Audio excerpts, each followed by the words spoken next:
Hi friends, welcome back to my channel. ఈరోజు నేను high protein dosa చేశాను. చాలా చాలా టేస్టీగా ఉంది. మీరు కూడా ట్రై చేయండి.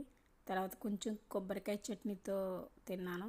సో మీరు కొబ్బరికాయ చట్నీ కాకపోతే అల్లం చట్నీ అయినా తీసుకోవచ్చు. చాలా టేస్టీగా ఉంది.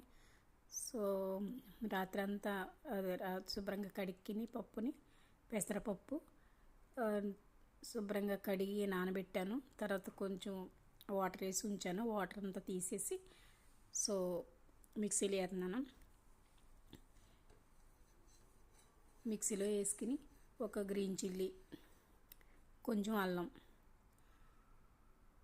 జింజర్, కొంచెం జీలకర్ర, జీరా, కొద్దిగానే అంటే ఇది స్మాల్ స్పూను అందుకనేసి హాఫ్ స్పూన్ వేసుకున్నాను.